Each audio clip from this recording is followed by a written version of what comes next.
Jessica Faith se tenait figée au milieu de la salle de bal, ses doigts tremblant si mal qu'elle faillit laisser tomber sa boisson. Tout le monde autour d'elle paraissait parfait. Taille mince, robe pointue, rire doux. Elle se sentait comme une erreur qui avait erré dans la mauvaise pièce. Chaque miroir le confirmait. Elle aurait dû partir. Elle se le répétait encore et encore. Mais alors elle le vit. John Hun, le chef de la mafia coréenne que les gens craignaient assez pour baisser leur voix quand son nom était mentionné. Il ne souriait pas, mais il la regardait, non pas en jetant un coup d'œil, mais en étudiant. Sa poitrine se serra alors que ses yeux parcouraient son corps, lent et silencieux, comme s'il comptait quelque chose. Pendant des années, elle avait appris à s'insulter elle-même en premier. Cela faisait moins mal de cette façon. Alors quand il s'approcha enfin, quand la musique baissa et que la foule se pencha vers l'intérieur, elle se pencha aussi, voix basse, embarrassée, désespérée de se protéger. « Les hommes coréens n'aiment pas les femmes épaisses comme moi », chuchota-t-elle. « Je sais que je n'ai pas ma place ici. » John Hun causa, puis il sourit. Elle ne savait pas que ces mots destinés à la protéger étaient sur le point d'être répétés à voix haute. Elle ne savait pas que la pièce était sur le point d'entendre sa honte dans sa propre voix, et elle ne savait pas que dans ce monde, la haine de soi n'était pas une faiblesse, c'était une munition. Ce qu'il fit ensuite dura moins d'1 minute, mais cela l'a suivi pour le reste de sa vie. Avant que l'histoire ne continue, laissez-moi dire ceci. Si l'une de ces histoires vous réconforte, vous divertit ou vous fait vous sentir compris, veuillez vous abonner. C'est gratuit, mais cela signifie tout pour l'invitation était arrivée 3 semaines auparavant. Jessica ne comprenait toujours pas pourquoi elle avait été invitée au gala d'affaires métropolitain de Séoul. Elle n'était qu'une liaison culturelle pour une firme de conseil américaine de niveau intermédiaire, coordonnant les communications entre leurs bureaux coréens et américains. Rien de spécial, rien qui ne justifie une invitation gravée à l'événement le plus exclusif du calendrier d'affaires de Séoul. Mais son patron avait insisté. « Réseautez, Jessica. Montrez-leur que nous sommes sérieux au sujet de notre expansion coréenne. » Alors, la voici, pourtant d'une robe qu'elle avait commandée en ligne parce que rien dans les boutiques de Séoul ne lui allait correctement. Se tenant parmi l'élite coréenne comme un éléphant dans une pièce pleine de signes. Au cours des 2 semaines suivantes, Jun Hun apparut partout. Au début, elle pensa que c'était une coïncidence. Elle le voyait au café près de son bureau, assis près de la fenêtre avec un journal qu'il ne semblait jamais lire. Ses yeux se levaient quand elle entrait, suivant son mouvement de la porte au comptoir jusqu'à la petite table dans le coin où elle s'asseyait toujours. Puis il apparut au déjeuner d'affaires que son équipe tenait dans un restaurant à Gangnam. Il était à une table privée à l'arrière, parlant à voix basse avec des hommes en costume coûteux. Mais quand elle rit de quelque chose que son collègue dit, son attention s'arrêta. Elle pouvait sentir sa chaleur contre sa peau. Karen de la comptabilité l'a remarqué en premier. « Ma fille, cet homme est obsédé par toi », chuchota-t-elle lors de leur réunion d'équipe le lendemain. Jun Hun ne regarde personne 2 fois. Tout le monde le sait, mais il te regarde comme si tu étais la seule personne dans la pièce. Jessica secoua la tête, écartant cela. Il est juste poli. Je travaille sur le projet d'expansion coréenne. Il veut probablement s'assurer que nous le prenons au sérieux. Mais même en le disant, elle ne le croyait pas. Parce que les jours suivants, la présence de Jun Hun devint constante. Il apparaissait à la salle de sport où elle s'entraînait, toujours sur le tapis roulant, avec la vue parfaite sur sa machine. Sa main effleurait le bas de son dos lorsqu'il la croisait dans le hall, le toucher s'attardant juste 1 seconde de trop pour être accidentel. Il se tenait trop près dans les ascenseurs, son corps rayonnant de chaleur, ses yeux ne quittant jamais son visage. Et sa voix, mon Dieu, sa voix, quand il lui parlait, elle tombait dans ce registre bas et privé, comme si chaque mot était un secret destiné uniquement à ses oreilles. « Tu travailles le temps encore », disait-il, la trouvant à son bureau à 20 heures. « La date limite du projet est demain. »« Je sais. Il s'appuyait contre son bureau. Une vision d'espace qui aurait dû sembler menaçante, mais qui, d'une certaine manière, semblait protectrice. J'ai lu chaque rapport que tu as soumis. Ton analyse des barrières d'intégration culturelle est exceptionnelle. Tu as lu mes rapports. Tous. Ses yeux retinrent les siens. Certains plus d'une fois. La façon dont il le dit fit que sa peau se sentit trop serrée. Avant de continuer, déposez un commentaire ci-dessous et faites-moi savoir d'où vous regardez. Êtes-vous l'équipe Jessica ou l'équipe Jejun Hunsung? Et si vous aimez cette histoire, n'oubliez pas d'appuyer sur le bouton J'aime et de vous abonner à Love and Tension pour plus d'histoires qui vous tiendront éveillés la nuit. Maintenant, continuons. Jessica se dit que cela ne signifiait rien. Il était un homme d'affaires protégeant son investissement dans l'expansion coréenne. C'est tout.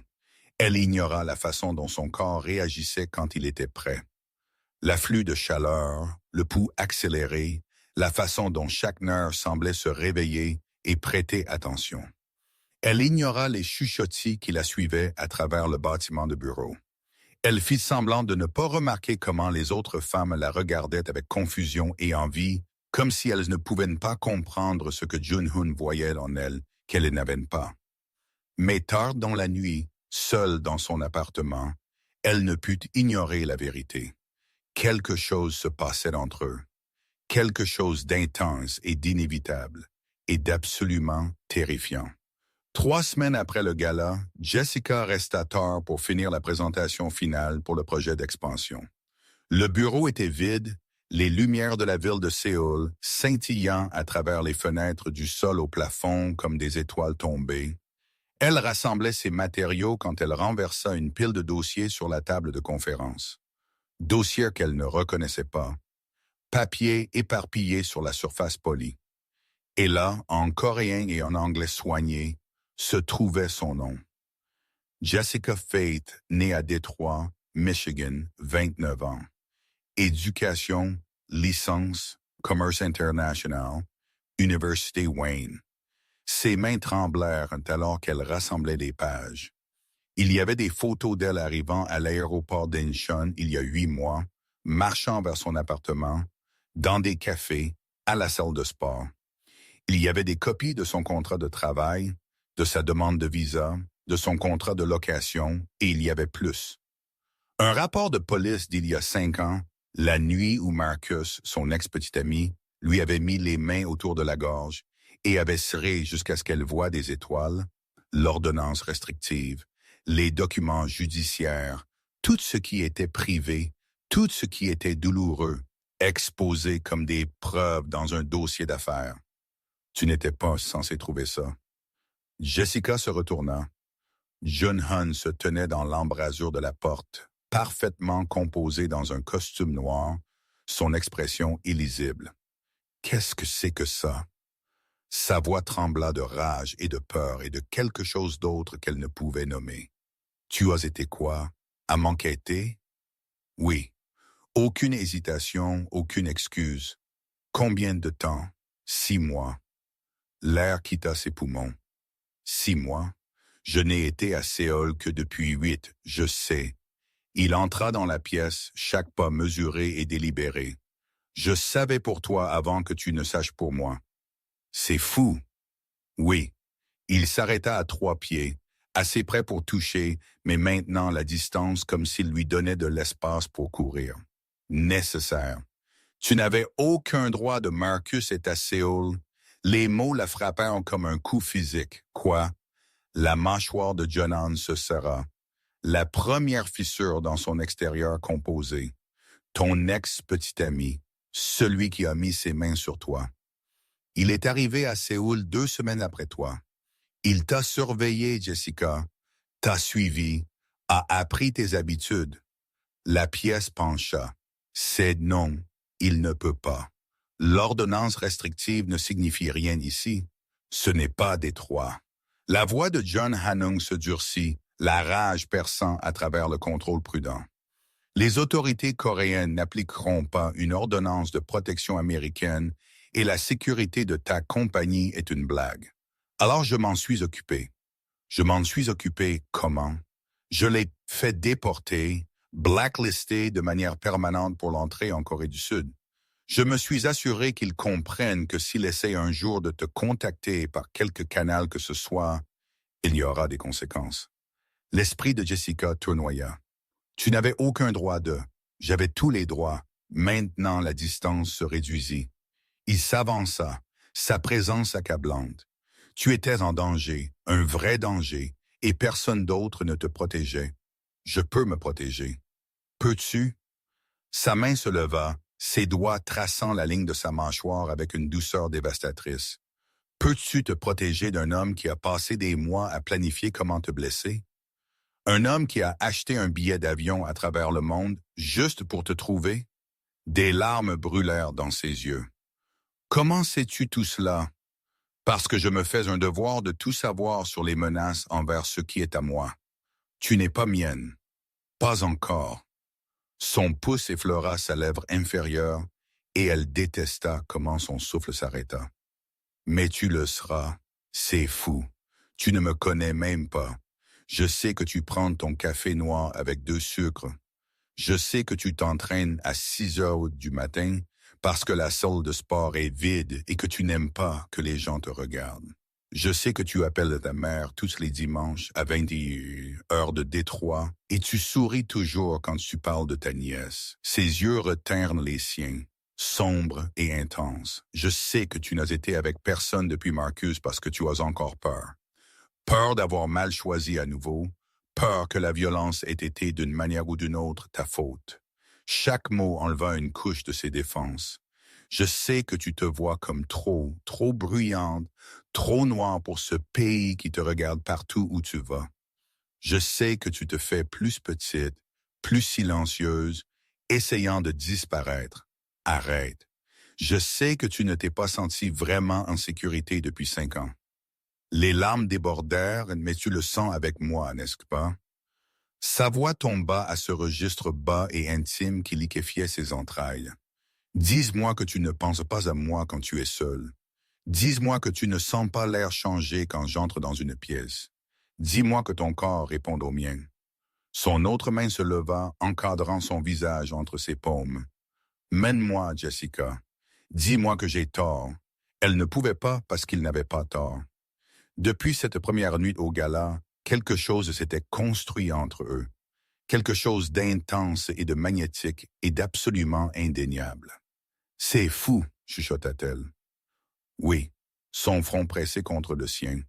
Mais cela ne le rend pas moins réel. Tu m'as enquêté, m'as suivi, as pris des décisions sur ma vie sans demander.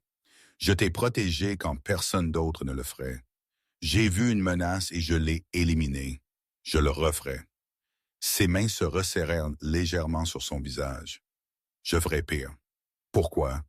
Parce qu'à partir du moment où je t'ai vu, vraiment vu, Jessica, pas la version de toi-même derrière laquelle tu essaies de te cacher, j'ai su. J'ai su que tu allais tout changer. John Hun rentre chez moi. Ce n'était pas tout à fait une question. Tout de suite, laisse-moi te montrer comment je te vois. Je ne peux pas juste... Oui, tu peux. Son pouce traça de nouveau sa mâchoire, révérencieux et possessif tout à la fois.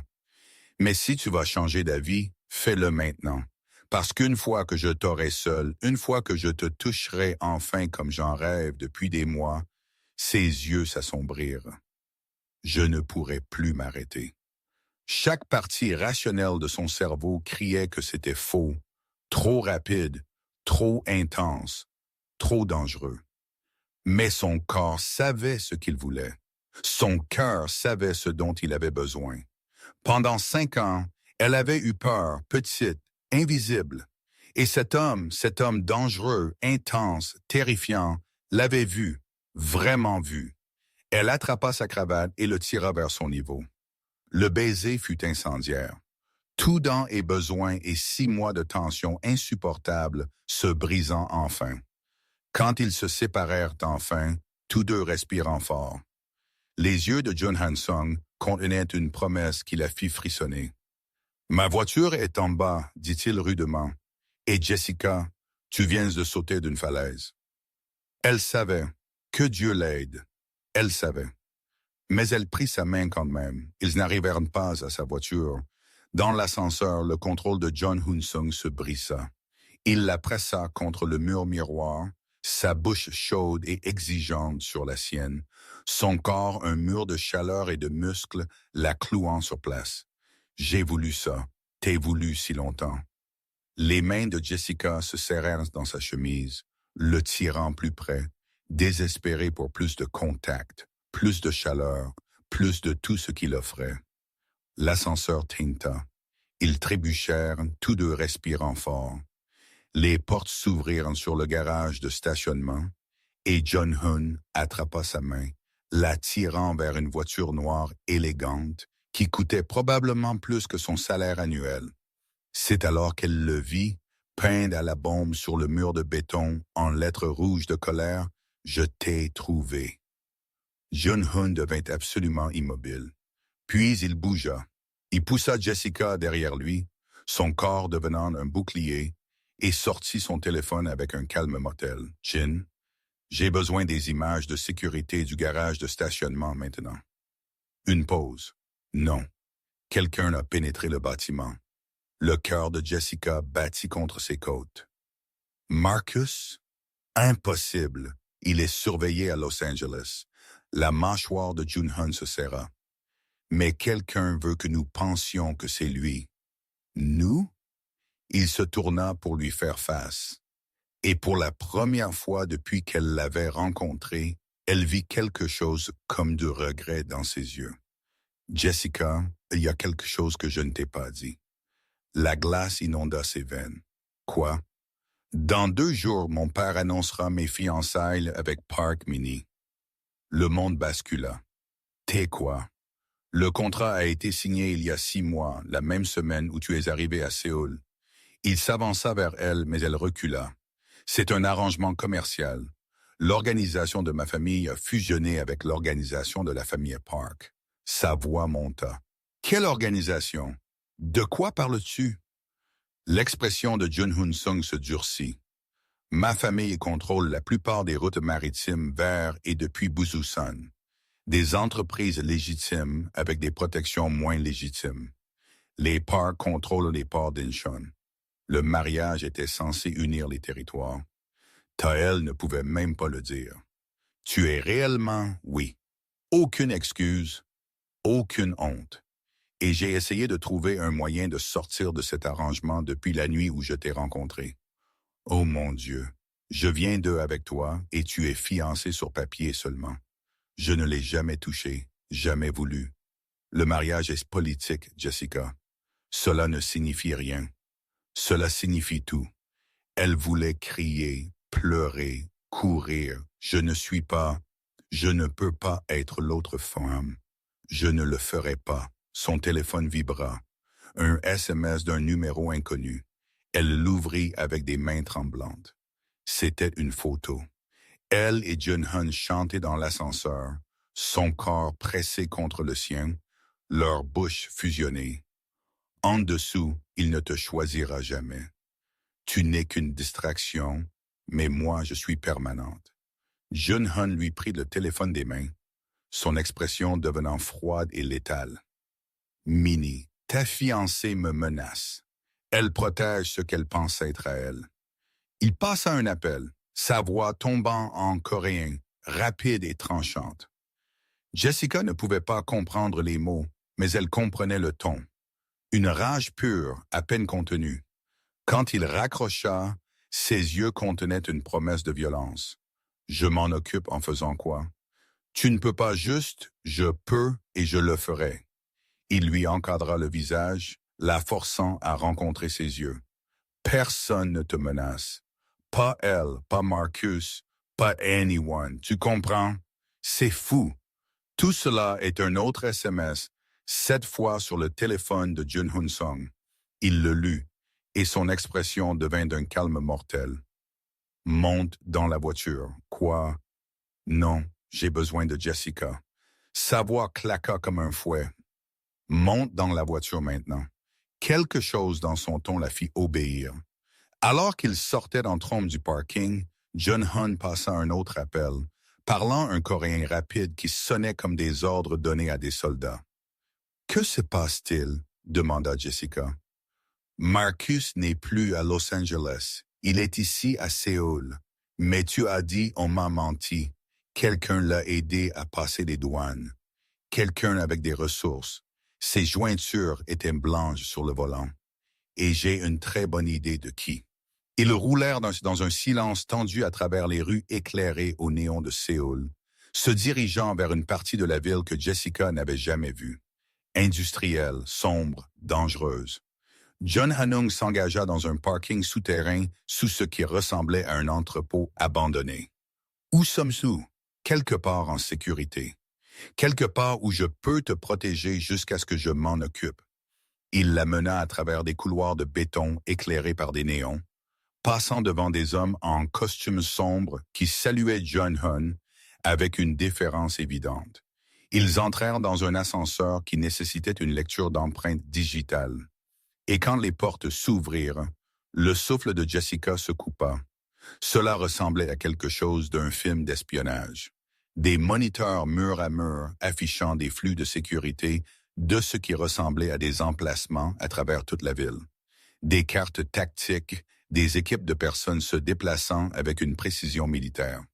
Et sur le plus grand écran, une photo de Marcus suivie en temps réel à travers les rues de Séoul. Qu'est-ce que cet endroit? C'est là que je protège ce qui est à moi. La voix de John Hunsung était froide, contrôlée, rien comme la chaleur dans l'ascenseur. L'homme que je suis dans les salles de conférence et les réunions d'affaires, cet homme joue selon les règles. Cet homme sourit et serre des mains et prétend se soucier des apparences. Il se tourna pour lui faire face, et l'expression dans ses yeux la fit frissonner. Mais l'homme que je deviens quand quelque chose menace ce qui est à moi. Sa main se leva, ses doigts traçant sa mâchoire avec une douceur dévastatrice qui contrastait avec la violence de ses mots. Il n'y a pas de règle. Une porte s'ouvrit et un homme entra. Grand, cicatrisé, à l'air dangereux. « Boss, nous avons localisé la cible. Il est un Étawan séjournant dans une auberge sous un faux nom. Nous avons également confirmé que Park Min-ji a arrangé son entrée par la douane. Elle lui a fourni des informations sur la localisation de Jessica. » L'expression de Jun Hunsung ne changea pas, mais Jessica sentit la rage rouler de lui par vagues. « Faites une offre à Marcus, » dit-il calmement. 50 000 $ et un billet d'avion pour les États-Unis. S'il est encore à Séoul à minuit, l'offre expire. Et ensuite, je m'assure qu'il ne pourra plus jamais la menacer. La façon décontractée dont il le dit, la certitude absolue aurait dû terrifier Jessica.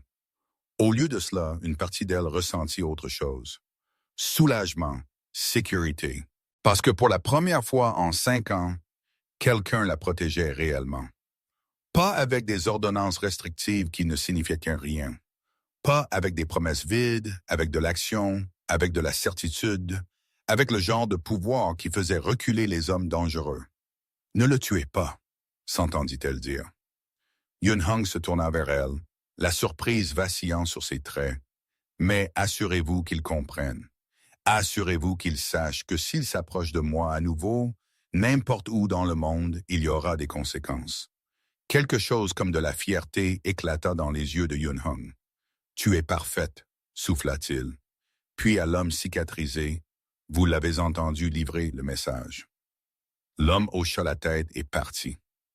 Yoon-sun se retourna vers les moniteurs et Jessica regarda les équipes se mobiliser, traquant Marcus à travers la ville comme des chasseurs se refermant sur leur proie. Cela aurait dû l'horrifier. Au lieu de cela, elle se rapprocha de Yun-hung, sa main trouvant la sienne. Amy, sa mâchoire se serra. C'est un problème plus compliqué. À cause de l'arrangement commercial, à cause de mon père, il afficha un autre écran montrant un homme coréen plus âgé en costume coûteux. Il a orchestré les fiançailles. Cela représente l'aboutissement de 20 ans de négociations entre nos familles. Il ne laissera pas tomber sans se battre. Alors, que faisons-nous? Nous? Il la regarda, quelque chose comme de l'émerveillement dans son expression. Tu ne t'enfuis pas. Où irai-je? Apparemment, j'ai un ex-petit ami harceleur et une quasi-femme jalouse qui essaie de me détruire. Je suis plus en sécurité avec le chef de la mafia qui est obsédé par moi. Je ne suis pas juste obsédé, Jessica. Il la serra contre lui, son front pressé contre le sien. Je suis complètement, irrévocablement amoureux de toi. Son souffle se coupa. Je sais que c'est rapide. Je sais que c'est fou. Je sais que tu penses probablement que je suis folle. Ses mains encadrèrent son visage, mais je n'ai jamais été plus sûr de rien dans ma vie. Tu es tout ce que je ne savais pas que je cherchais. Yunan Song, je vais mettre fin à ces fiançailles. Je vais m'assurer que Marcus ne te menace plus jamais. Et puis sa langue effleura ses lèvres. Ensuite, je vais te garder pour forever. Avant qu'elle ne puisse répondre, son téléphone vibra. Il lut le message et son expression devint soigneusement vide. Quoi? Minnie vient d'appeler une conférence de presse. Elle annonce notre date de mariage aux médias. Elle te force la main. Elle essaye. Le sourire de Yoon Hanung était froid et tranchant. Elle ne sait pas que j'ai documenté chaque transaction illégale que sa famille a faite au cours des 6 derniers mois.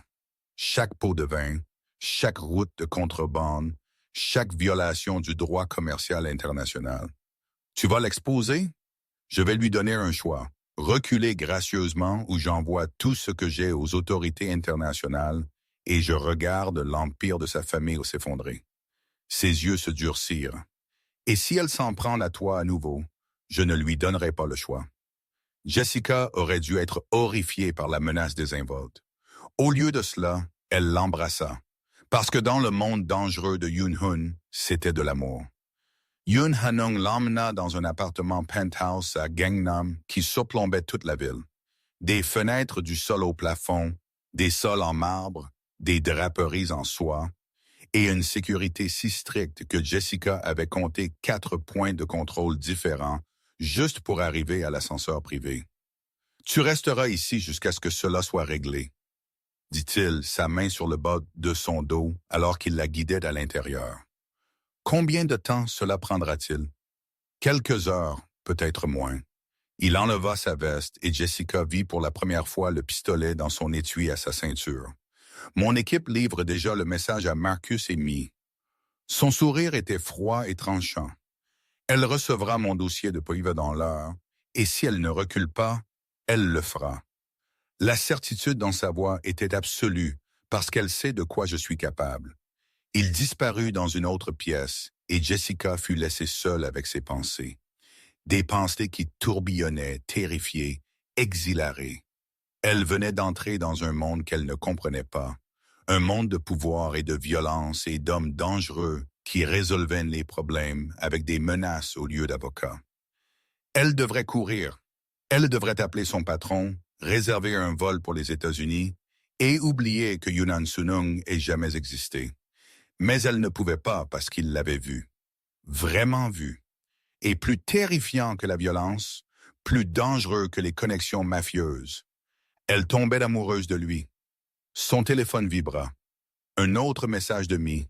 Cette fois, c'était un article de tabloïd. Personne américaine séduit l'héritier coréen. Fiançailles en péril, en dessous. Tu penses que tu peux juste entrer dans son monde? Tu n'as pas ta place ici. Les hommes coréens comme Yoon Hanung choisissent les femmes comme toi. Ils les utilisent. Mais tu n'es pas permanente. Je le suis. Les mains de Jessica tremblèrent en lisant les mots parce qu'ils faisaient écho à chaque peur qu'elle avait jamais eue à propos d'elle-même. Trop grande, trop noire, trop étrangère, pas assez. Elle fit une capture d'écran du message et l'envoya à Yoon Hanung. Sa réponse vint immédiatement. « Ignore-la. Quand je reviendrai, nous finirons ce que nous avons commencé. Pas d'interruption, juste toi et moi. Et 6 mois de faim enfin satisfaits. » Malgré toute la chaleur tira bas dans le ventre de Jessica. Elle répondit en tapant.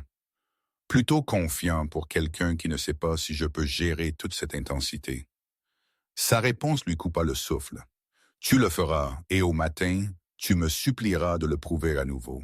Yoon Han revint 4 heures plus tard, Jessica était dans l'énorme baignoire, essayant de calmer ses pensées tourbillonnantes avec des bulles de lavande et du vin coûteux de sa collection quand elle entendit la porte s'ouvrir. Jessica, elle attrapa une serviette, son cœur battant. Il se tenait dans l'embrasure de la porte de la salle de bain, sa chemise blanche partiellement déboutonnée, du sang sur ses jointures qui n'était certainement pas le sien. C'est fait. Marcus est dans un avion pour Los Angeles. Il ne reviendra pas. La voix de Yoon Hanung était plate, contrôlée. Amy a accepté mes conditions. Les fiançailles sont terminées. Juste comme ça. Juste comme ça. Il s'approcha et Jessica vit la tension dans ses épaules, la violence enroulée toujours bourdonnant sous sa peau. Elle essaya de négocier, menaça d'exposer certains arrangements commerciaux. Alors je lui ai rappelé ce qui arrive aux gens qui menacent ce qui est à moi. Il leva sa main, montrant les jointures fendues. Tu l'as fait? Non, mais j'ai très clairement fait savoir ce que je suis prêt à faire. Ses yeux rencontrèrent les siens, sombres et intenses. Cela te fait peur? Cela aurait dû. Mais au lieu de cela, Jessica se retrouva à s'approcher. Non, quelque chose dans l'expression de Jun Hun changea. Le contrôle se fissura juste une fraction. Jessica, si nous faisons cela, sa voix tomba à ce registre bas et intime qui liquéfiait ses entrailles. Une fois que je t'aurai complètement revendiqué, il n'y aura pas de retour en arrière. Demain, les médias le sauront. Mon père le saura. Tout le monde saura que je t'ai choisi au-delà de l'arrangement, au-delà des attentes familiales, au-delà de tout. Est-ce que ce que tu veux? Tu es tout ce que je veux. Il réduisit la distance entre eux. Ses mains se levèrent pour encadrer son visage. Mais j'ai besoin de savoir que tu veux cela aussi. Tout cela. Le danger, la publicité, les complications. Je te veux, chuchota Jessica. Même si c'est fou, même si c'est trop rapide, même si chaque partie rationnelle de mon cerveau crie que c'est une idée terrible. Elle pressa sa paume contre sa poitrine, sentant son cœur tonner sous son toucher. Je te veux. Dernière chance. Son front pressé contre le sien. Une fois que nous faisons cela, une fois que je te revendique complètement, je ne te laisserai jamais partir, elle répondit en le tirant vers elle pour un baiser. Et le contrôle de Jun Hun se brisa finalement complètement. Il la souleva comme si elle ne pesait rien, la portant à la chambre, sa bouche chaude et exigeante sur la sienne. Quand il la posa sur les draps de soie, ses yeux parcoururent son corps, avec cette même concentration intense qu'elle avait vue cette première nuit au gala. Sais-tu combien de temps j'ai attendu cela? Sa voix était rauque de besoin. Combien de nuits j'ai imaginé te toucher, te goûter, te faire mienne. Ses mains cartographièrent chaque pouce de sa peau, apprenant ses courbes avec une attention dévastatrice. Sa bouche suivit, déposant des baisers le long de sa clavicule, ses seins, la courbe douce de son ventre. Tu es belle. Il souffla contre sa peau. Chaque pouce de toi, parfait. Je ne le suis pas. Tu l'es. Ses yeux se levèrent vers les siens, féroces et certains, et je vais passer le reste de ma vie à te le prouver. Ce qui suivit fut des heures d'une intensité que Jessica n'avait jamais connue auparavant. Jun Hun la toucha comme si elle était précieuse et incassable, tout en la revendiquant avec une possessivité qui ne laissait aucun doute qu'elle était à lui. Il exigea un contact visuel, refusa de la laisser se cacher ou détourner le regard, insista pour voir chaque réaction, chaque plaisir, chaque moment de capitulation. « Reste avec moi », commanda-t-il quand ses yeux commencèrent à se fermer. « Je veux voir tout ce que tu ressens. » Au moment où la lumière de l'aube filtrait à travers les fenêtres, Jessica pouvait à peine bouger. Chaque muscle était douloureux. Chaque nerf se sentait à vif et hypersensible, et Jun Hun semblait absolument satisfait. « Je ne peux pas bouger », chuchota-t-elle. « Bien. » Il la tira contre sa poitrine, ses bras l'enlaçant avec une possessivité protectrice. « Tu es fou. » « À propos de te fouet? » « Absolument. » Ses lèvres effleurèrent sa tempe. Repose-toi. Demain, nous gérerons les retombées. Quelles retombées? Mon père, les médias, tous ceux qui vont avoir une opinion sur nous. Ses bras se resserraient légèrement. Ça va devenir moche, Jessica. Les gens vont dire des choses terribles sur toi, sur nous, sur pourquoi je t'ai choisi. Pouvons-nous le gérer? Nous pouvons tout gérer. Tant que nous sommes ensemble, sa voix contenait une certitude absolue. Tant que nous sommes ensemble. Jessica voulait le croire, mais une petite voix au fond de son esprit lui chuchota que demain allait tout changer. Elle n'avait aucune idée à quel point cette voix avait raison. Le titre a éclaté à 6 heures du matin. Jessica se réveilla avec son téléphone explosant de notifications. Héritier de l'Empire maritime coréen, rompt ses fiançailles pour une Américaine sans nom. Jun-hun choisit une femme noire obèse plutôt que la figure de la dynastie Park. Honte culturelle. Mania des affaires abandonne la fiancée coréenne pour une maîtresse étrangère. Chaque titre était pire que le précédent. Et les photos, mon Dieu, les photos. Quelqu'un les avait capturées quittant le bâtiment de bureau de Jun-hun, sa robe froissée, sa main possessive sur le bas de son dos. Tous deux semblant entièrement revendiqués. La section des commentaires était encore pire. En coréen et en anglais. Des centaines de personnes partageant leurs opinions sur son corps, sa race, sa valeur. Que voit-il en elle? Elle est énorme. C'est ce qui arrive quand les étrangers corrompent notre culture. Elle l'a probablement piégée, est tombée enceinte ou quelque chose. Les hommes coréens ne veulent pas vraiment de femmes qui ressemblent à ça. Ils l'utilisent juste pour attirer l'attention. Jun-hun la trouva assise sur le sol de la salle de bain, le téléphone serré dans ses mains tremblantes, les larmes coulant sur son visage. « Jessica, ils ont raison, » chuchota-t-elle. « Je n'ai pas ma place dans ton monde. Je suis trop différente, trop paraître. » Il s'accroupit devant elle, lui prenant le téléphone des mains et le posant. « Ils ne te connaissent pas. Ils ne nous connaissent pas, mais ils ne disent rien qui compte. » Ses mains lui encadrèrent le visage, la forçant à rencontrer ses yeux. « Rien qui ne change ce que je ressens pour toi. » Ton père a appelé, n'est-ce que bon? La mâchoire de Jun-hun Sung se serra. « Oui. Qu'a-t-il dit? Que je détruis l'héritage familial, que je choisis mal, que tu es... » Et il s'arrêta, la colère éclatant dans ses yeux. « Que quoi? Inapproprié. » Le mot sortit comme du poison. De nouvelles larmes coulèrent sur les joues de Jessica. « Peut-être devrais-je partir, retourner aux États-Unis. Cela détruit ta réputation, tes affaires. » Non. Le mot était absolu. Tu ne t'enfuis pas parce que des gens bornés ne peuvent pas gérer la vérité. Quelle vérité? Que je t'aime, que tu es extraordinaire, que quiconque ne peut pas voir cela ne vaut pas mon temps ou mon respect. Il la tira contre lui, ses bras l'enlaçant avec une férocité protectrice. Même mon père. Jessica voulait le croire, mais les commentaires continuaient d'affluer. Les articles ne cessaient de se multiplier. Et 3 heures plus tard, des choses empirèrent infiniment. Un coup à la porte révéla Mai. Elle était parfaite dans un tailleur de designer crème, son maquillage impeccable, son sourire acéré comme un couteau.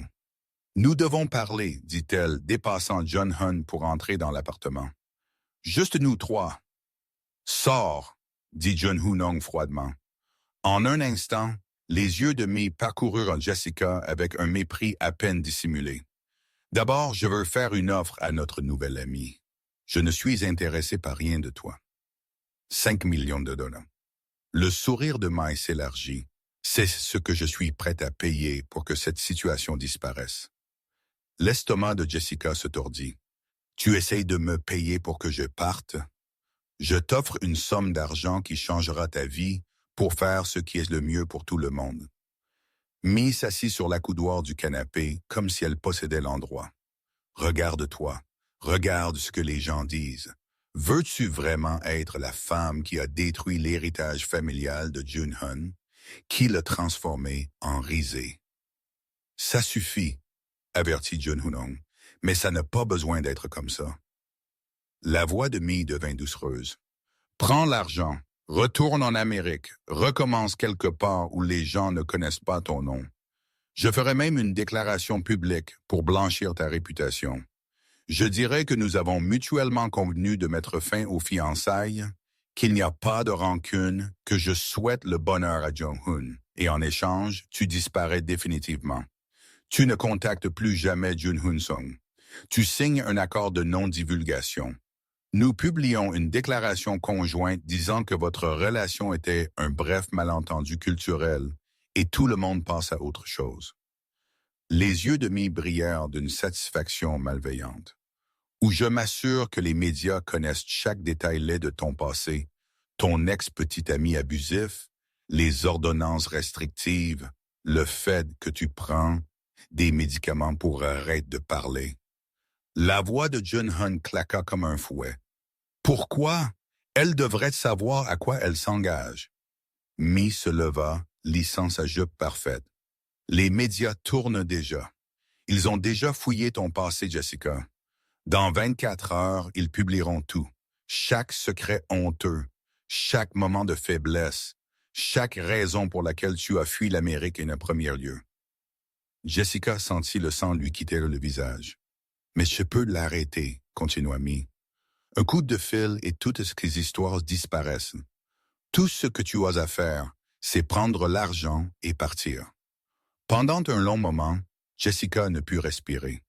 Une partie d'elle, la partie effrayée, la partie qui s'était insultée elle-même pour se sentir en sécurité pendant des années, voulait accepter l'accord, voulait la sortie facile, voulait arrêter d'être examinée et jugée et trouvée insuffisante par des étrangers. Mais alors elle regarda John Hanong, l'homme qui l'avait vu, vraiment vu, qui l'avait protégé quand personne d'autre ne le ferait, qui l'avait choisi au-delà de tout. Non, Jessica s'entendit dire. Le sourire de Mie vacilla. Excusez-moi, j'ai dit non.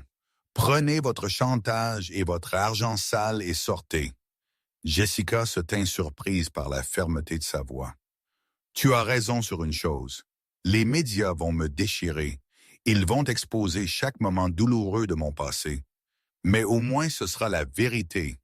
Au moins ce sera mon histoire, pas la tienne. Tu fais une erreur, peut-être. Jessica se déplaça pour se tenir à côté de Jun Hanong, prenant sa main. Mais c'est mon erreur à faire. Le masque de Mie glissa finalement, révélant la rage en dessous. Tu penses que c'est fini?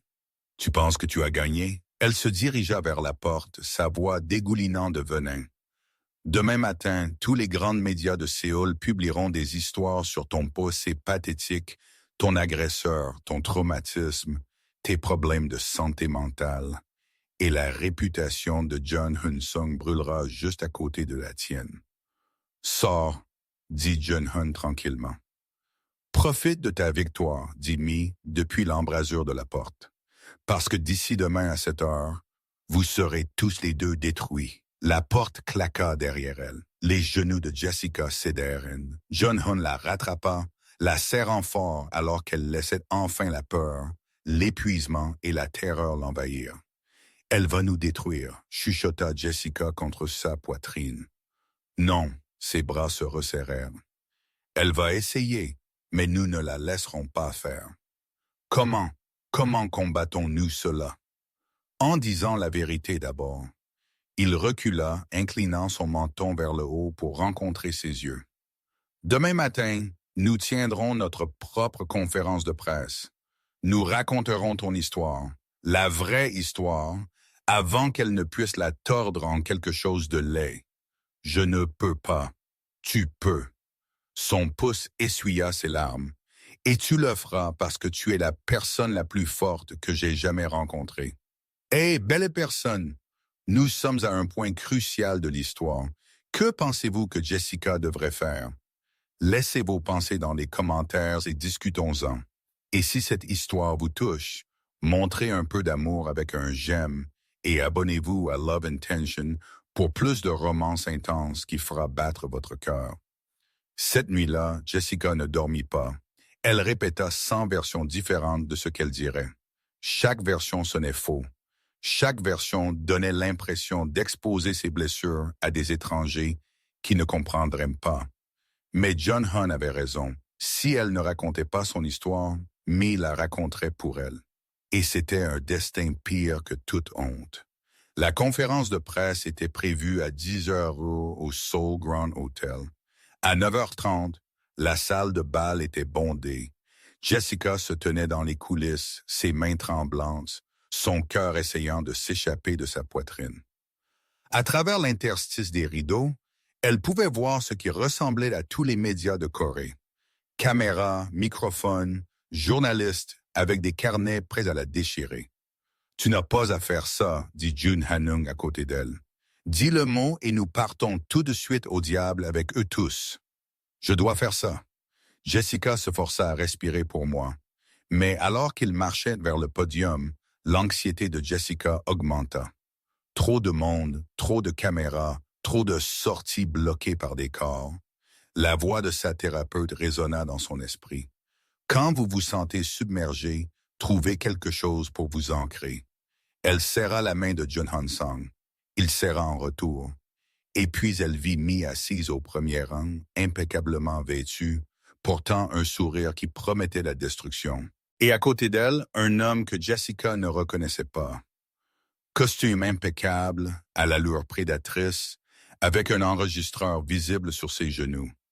L'estomac de Jessica se retourna. Ce n'était pas juste une conférence de presse, c'était une embuscade. Elle prit le podium quand même, ses mains serrant les bords jusqu'à ce que ses jointures blanchissent. « Mon nom est Jessica Fate », commença-t-elle, sa voix plus tremblante qu'elle ne le voulait. « Et je veux aborder les histoires que vous avez entendues à mon sujet. » Les caméras clignotèrent comme un éclair. Je suis venu à Séoul il y a 8 mois pour travailler comme liaison culturelle. Je ne m'attendais pas à tomber amoureuse. Je ne m'attendais pas à devenir le centre d'un scandale médiatique et je ne m'attendais certainement jamais. L'homme à côté de Minji se leva. « Mademoiselle Faith, est-il vrai que vous avez été diagnostiquée avec une anxiété et une dépression sévère? » Sa voix traversa la pièce comme une arme. « Et que vous prenez des médicaments pour ces conditions depuis 5 ans? » Jessica se figea. « Est-il vrai? » continua-t-il, « que vous avez fui les États-Unis après avoir obtenu une ordonnance restrictive contre un petit ami que vous prétendez avoir été abusif? Ce n'est pas. Et est-il vrai que vous avez tenté de piéger Jun-hun dans une relation en vous insinuant délibérément dans ses affaires? » La pièce éclata en murmures. La vision de Jessica se réduisit en tunnel. Elle ne pouvait pas respirer, ne pouvait pas penser, ne pouvait pas. La main de Jun-hyun trouva le bas de son dos, ferme et ancrante. « Ces questions sont déplacées, » dit-il froidement dans le microphone. « Le sont-elles? » Le journaliste sourit. « Parce que j'ai ici des documents qui suggèrent que Mademoiselle Faith a été malhonnête concernant son état de santé mentale, ses raisons de venir en Corée et ses intentions envers vous. » Il leva un dossier. Dossiers médicaux, documents d'emploi, même des communications avec son ex-petite amie qui brossent un tableau très différent de celui qu'elle présente. Minji regardait Jessica avec une joie à peine dissimulée. C'était ça. C'était la chute publique de la honte. Ils avaient pris sa douleur privée et l'avaient transformée en munition. Mais alors Jessica se rappela quelque chose. Elle se rappela Jun-hun disant « Tu es la personne la plus forte que j'ai jamais rencontrée. » Elle se rappela avoir survécu aux mains de Marcus autour de sa gorge. Elle se rappela avoir construit une nouvelle vie dans un pays étranger où elle ne parlait pas la langue. Elle se rappela chaque fois qu'elle avait choisi de continuer quand il aurait été plus facile d'abandonner, et quelque chose en elle se cristallisa en acier. « Vous avez raison, » dit-elle dans le microphone, sa voix soudainement ferme. « J'ai de l'anxiété et de la dépression. Je prends des médicaments. Et oui, j'ai fui une relation abusive. La pièce se tue. Mais ce ne sont pas des secrets honteux, c'est de la survie. » Elle rencontra les yeux du journaliste directement. « Vous voulez savoir la vérité? La voici. Il y a 5 ans, un homme que j'aimais a mis ses mains autour de ma gorge et a serré jusqu'à ce que je voie des étoiles. La police m'a dit qu'il n'y avait pas assez de preuves pour l'arrêter. Mes amis m'ont dit que j'avais dû le provoquer d'une manière ou d'une autre. Ma propre famille a suggéré que j'étais dramatique. Ses mains cessèrent de trembler. Alors, j'ai obtenu une ordonnance restrictive. Je suis allé en thérapie. J'ai pris des médicaments qui m'ont aidé à gérer le traumatisme. Et quand il a continué à se présenter à mon lieu de travail, à mon domicile, à des endroits où il n'avait rien à faire, j'ai quitté le pays. Où se tourna pour s'adresser directement aux caméras. Je n'en ai pas honte. J'en suis fier parce que j'ai survécu. J'ai construit une nouvelle vie dans un pays où je ne parlais pas la langue, où j'étais différente de toutes les manières possibles, où j'ai dû apprendre à me sentir en sécurité à nouveau à partir de zéro. Jun-Hyun se déplaça pour se tenir à côté d'elle, sa présence un mur de soutien dans son dos. Et puis j'ai rencontré cet homme. Cet homme brillant, intense, accablant, qui a vu au-delà de mes cicatrices la force en dessous, qui m'a protégé quand les lois de mon propre pays ne le feraient pas, qui m'a choisi malgré toutes les raisons rationnelles de partir. Elle se tourna pour faire face à Jun-Hyun, ignorant les caméras, ignorant les journalistes, ignorant tout sauf lui. Vous voulez savoir quelle est la vraie histoire? Jessica s'adressa à la pièce sans détourner les yeux de ceux de Jun-Hyun. La vraie histoire est qu'une femme a survécu à un traumatisme, et traversé un océan, et a eu l'audace de tomber amoureuse de quelqu'un de complètement inattendu, et cela vous met mal à l'aise. Elle se tourna finalement vers les journalistes. Cela vous met mal à l'aise parce que je ne rentre pas dans votre récit. Je suis grosse. Je suis noire. Je suis mentalement malade selon vos standards. Je suis tout ce que votre culture vous dit être faux. Sa voix se durcit. Mais je suis aussi ici. Je suis aussi aimé. Je suis aussi digne. Et si cela vous menace, c'est votre problème, pas le mien. La pièce éclata. Des questions furent criées. Les caméras clignotèrent. Mais Jessica prit juste la main de Jun-Hyun et commença à s'éloigner du podium. C'est alors que Mi fit son mouvement. Elle se leva, sa voix coupant le chaos. Comme c'est touchant, vraiment. Mais tu as oublié un détail crucial, Jessica. Mi sortit son téléphone et le connecta au système de projection de la salle de bal. Tu vois, j'ai quelque chose que ton petit discours inspirant n'a pas abordé. L'écran derrière le podium s'alluma et le cœur de Jessica s'arrêta car là, projeté pour des centaines de personnes à la voir, se trouvait une photo de Jessica d'il y a 5 ans le matin après que Marcus l'eut attaqué. Des ecchymoses visibles sur sa gorge, les yeux rouges d'avoir pleuré, l'air brisé et terrifié. C'est la femme que Jun-Hyun a choisie. Une femme si abîmée, si faible, qu'elle a fui ses problèmes au lieu de les affronter. Une autre photo apparut. Jessica à son plus lourd, prise sous un angle peu flatteur qui accentuait chaque courbe, chaque pouce de poids qu'elle avait pris pendant sa dépression. C'est la femme pour laquelle il a jeté l'alliance de notre famille. « Regardez-la », murmura la foule, des chuchotis se répandant comme du poison.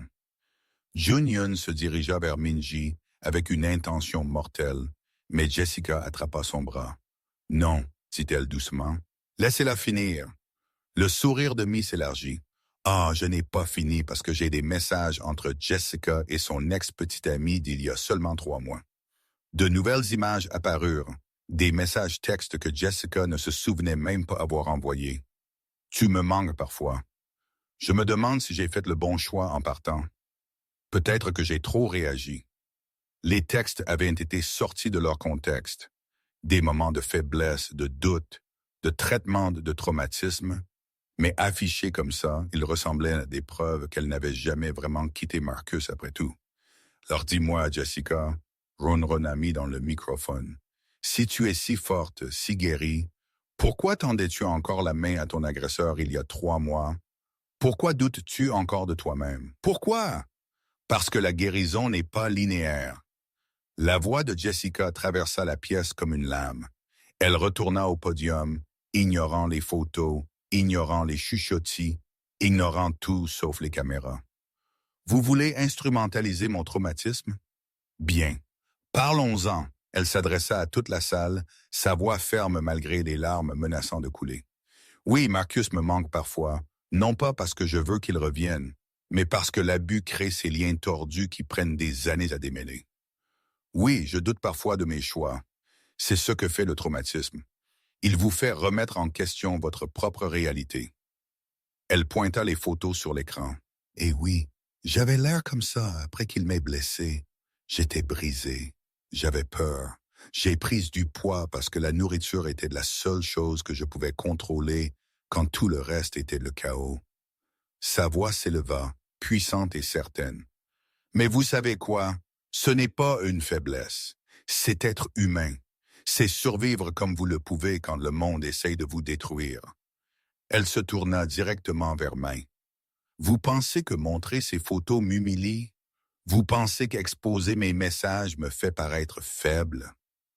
Le rire de Jessica fut aigu et amer. Tout ce que vous avez fait, c'est prouver mon point. Vous avez prouvé que la société instrumentalise le traumatisme des femmes, que nous sommes censés être des victimes parfaites, survivre avec grâce, guérir rapidement, ne jamais douter ou lutter ou avoir l'air de quoi que ce soit de moins que parfaite. Elle s'approcha de Mingy, sa voix tombant à quelque chose de froid et dangereux. Mais je ne suis pas une victime parfaite. Je suis une vraie personne. Et la seule personne qui devrait avoir honte ici, c'est vous. Pour avoir violé les lois sur la confidentialité médicale, pour avoir obtenu illégalement des dossiers scellés, pour avoir embauché quelqu'un pour pirater des communications privées. Jun-Hun s'avança, sa voix portant le poids absolu de l'autorité. Chaque photo que vous venez d'afficher, chaque dossier auquel vous avez accédé, chaque message que vous avez montré, tous obtenus illégalement, tout documenté. Et j'ai la preuve. De nouvelles images apparurent. Des fils de courriel entre Me et un enquêteur privé, des enregistrements de paiement, des communications discutant comment détruire la femme américaine. Alors, voici ce qui va se passer, continua Jun-Hun, sa voix létale. Vous allez vous excuser publiquement auprès de Jessica pour cette violation. Vous allez faire face à des accusations criminelles pour avoir accédé illégalement à des dossiers médicaux et des communications privées. Et vous allez nous laisser tranquilles tous les deux. Ou quoi? La voix de Me trembla d'une rage à peine contenue. Ou je divulgue les preuves que j'ai des opérations de contrebande de votre famille aux autorités internationales. Le sourire de John Hanung était froid. Votre choix. La pièce retint son souffle. Me regarda entre Jessica et John Hansung, son masque parfait se fissurant enfin pour révéler le désespoir en dessous. Tu détruis ta propre réputation pour elle? Je détruirai le monde pour elle, dit John Hun simplement. Il se tourna vers Jessica, lui encadrant le visage devant des centaines de caméras. Je t'aime, pas malgré tes cicatrices, mais en les incluant. Pas malgré tes luttes, mais avec elles. Tu es tout ce que je ne savais pas que je cherchais. Et puis, devant toute la salle, il l'embrassa. Les caméras explosèrent de flash. Les journalistes éclatèrent de questions. Mais Jessica ne sentit que les lèvres de Jun Hunong sur les siennes, la revendiquant, la protégeant, l'aimant devant tous ceux qui avaient essayé de les déchirer. Quand ils se séparèrent enfin, Jun-Hun s'adressa une dernière fois à la pièce. Si vous publiez ces photos, si vous faites des reportages instrumentalisant le traumatisme de Jessica, si vous faites quoi que ce soit d'autre que de rapporter la vérité de ce qui s'est passé ici aujourd'hui, vous me répondrez. La menace plana dans l'air comme de la fumée. Puis John Hunong prit la main de Jessica et ils sortirent ensemble de la salle de bal. Derrière eux, Minnie se tenait figée, son plan parfait s'écroulant autour d'elle. Et Jessica réalisa quelque chose. Elle venait de raconter son histoire. Pas la version que Minnie voulait, pas la version que les médias attendaient. Sa version, la vraie, désordonnée et compliquée et absolument parfaitement humaine. Les titres du lendemain étaient mitigés. Une survivante d'abus affronte ses critiques. La prise de position puissante de Jessica Faith. Le stigmate de la santé mentale exposé lors d'une conférence de presse choquante. Park Mini fait face à des accusations criminelles pour violation de la vie privée. Mais aussi, John Hun a-t-il fait le bon choix? Choc culturel. L'élite des affaires coréennes divisée sur une romance controversée, l'héritage familial contre l'amour, le prix de suivre son cœur. Jessica les lut tous, assise dans le penthouse de John Hun, son corps encore épuisé par la bataille d'hier. Des regrets? Demanda Jun Hunong, lui apportant du café exactement comme elle l'aimait. Étrangement, non. Jessica accepta la tasse, leurs doigts se frôlant. Je veux dire, je suis terrifié par ce qui va suivre, mais je ne regrette pas d'avoir parlé. Bien, parce que tu as été magnifique. J'étais un désordre. Tu étais réel et c'est bien plus puissant que parfait. Son téléphone vibra. Il y jeta un coup d'œil et quelque chose changea dans son expression. « Quoi? Mon père veut te rencontrer. » L'estomac de Jessica se serra. « Ce n'est probablement pas bon. » « Probablement pas, acquiesça Jun Hunong, mais cela arrive que nous le voulions ou non. » La réunion fut organisée cet après-midi-là dans le domaine de son père à Gangnam. La maison était tout ce que Jessica attendait. Architecture coréenne traditionnelle combinée à une richesse évidente. Chaque détail parlant de pouvoir et d'héritage et d'attente.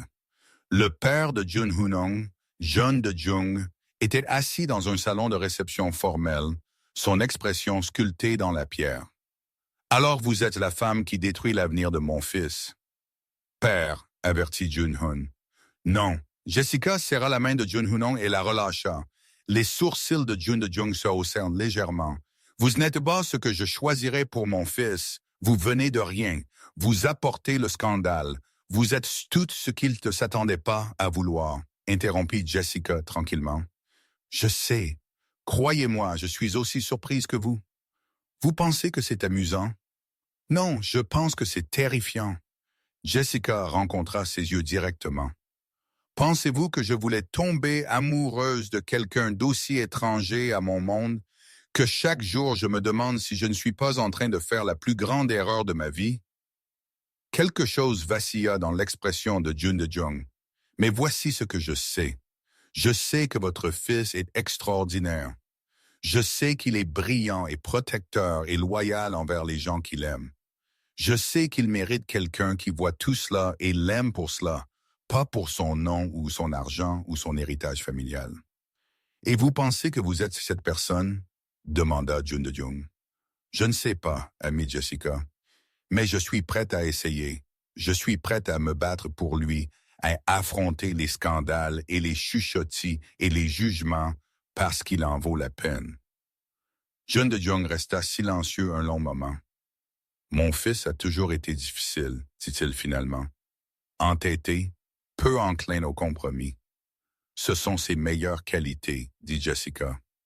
Le coin de la bouche de Jun de Jung se contracta, presque un sourire. Je n'approuve pas cette relation. Je sais. Je pense que vous compliquez la vie de mon fils. Je sais. Mais il marqua une pause. Il n'a jamais regardé personne de la façon dont il vous regarde. Et je suis assez vieux pour reconnaître quand j'ai perdu une dispute. La main de Jun Han trouva celle de Jessica. Je ne vous rendrai pas la tâche facile. Jun Tae-jung continua. Je ne ferai pas semblant de comprendre, mais il soupira. Si vous rendez mon fils heureux, j'apprendrai à l'accepter. Ce n'était pas une approbation, mais c'était un début. Le mariage fut petit. Pas de presse, pas de scandale, juste de l'amour. Jessica portait une robe qui lui allait réellement. Faite sur mesure par un designer qui comprenait que la beauté venait dans toutes les tailles. Jun Hanung avait l'air dévastateur dans un costume traditionnel coréen. Ses yeux ne quittant jamais son visage alors qu'elle marchait vers lui. Toujours sûre de ça, chuchota-t-elle quand ils se tenaient enfin ensemble.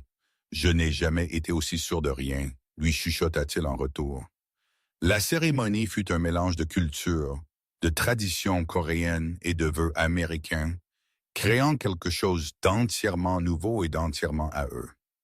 Quand John Hanung l'embrassa en tant que son épouse, la petite assemblée éclata en applaudissements. Mais Jessica l'entendit à peine parce que tout ce qu'elle pouvait sentir était la main de John Hyun-sung dans la sienne, solide et certaine, promettant pour toujours. 6 mois après leur mariage, Jessica lança une fondation pour les survivantes d'abus en Corée, fournissant des ressources, de la thérapie et un soutien juridique pour les femmes échappant à des relations dangereuses. John Hanung transforma son empire commercial, mettant en œuvre des pratiques éthiques que ses concurrents qualifièrent de naïves, mais qui en fait augmentèrent les profits tout en traitant les employés avec dignité. Mi fit face à des accusations criminelles pour ses violations de la vie privée. L'entreprise de sa famille s'effondra sous enquête. La dernière fois que Jessica entendit, Mi vivait à Singapour, essayant de reconstruire une réputation qui ne se rétablirait jamais. Marcus ne retourna jamais en Asie. Le dernier message que John Hyun-sung reçut confirma qu'il avait déménagé en Floride et était sous surveillance par les autorités locales et les contacts américains de John Hyun-sung, juste au cas où. Certains matins, Jessica se réveillait encore de cauchemars. Et certains matins, John Hanung la tenait jusqu'à ce que la peur passe, murmurant des promesses contre sa peau qu'elle était en sécurité. Elle était aimée. Elle était chez elle. Séoul ne les accepta jamais pleinement. Certaines portes restèrent fermées. Certaines invitations n'arrivèrent jamais. Certains chuchotis les suivirent partout où ils allaient. Mais Jessica avait appris quelque chose d'important. Elle n'avait pas besoin de l'acceptation de tout le monde. Elle avait juste besoin de la sienne. Et de l'homme qui avait vu au-delà de ses cicatrices la force en dessous. L'homme qui l'avait choisi au-delà de tout. L'homme qui la fit se sentir suffisamment en sécurité pour enfin vraiment s'aimer elle-même. C'était suffisant. C'était tout. 1 an après la conférence de presse, Jessica a reçu un message d'une jeune femme coréenne qui avait vu son histoire. « Merci d'avoir parlé. J'ai caché ma dépression pendant des années, peur de ce que les gens penseraient. Mais te regarder te battre m'a fait réaliser que nous ne sommes pas brisés. Nous sommes juste humaines et c'est suffisant. » Jessica montra le message à John Hyun-sung cette nuit-là, les larmes aux yeux. « Vois, dit-il, l'attirant près de lui, tu as tout changé. »« Nous avons tout changé, corrigea-t-elle. Il l'embrassa sur la tempe. « Nous l'avons fait et nous ne faisons que commencer. » Devant la fenêtre de leur penthouse, Séoul scintillait comme des étoiles tombées, belles, distantes, jamais tout à fait à eux. Mais à l'intérieur, enveloppée dans les bras de John Hyun-sung, Jessica avait tout ce dont elle avait besoin. Amour, sécurité, acceptation et le courage de continuer à se battre pour la vie qu'elle méritait. Si l'histoire de Jessica vous a touché, si elle vous a fait ressentir quelque chose de réel, laissez un commentaire ci-dessous, partageant vos pensées. Et n'oubliez pas de vous abonner à Love Intention pour plus d'histoires de personnes imparfaites, trouvant l'amour parfait dans les endroits les plus inattendus. Parce que parfois, les plus grandes histoires d'amour ne sont pas de s'intégrer dans le monde de quelqu'un d'autre. Elles sont de construire un nouveau monde ensemble. La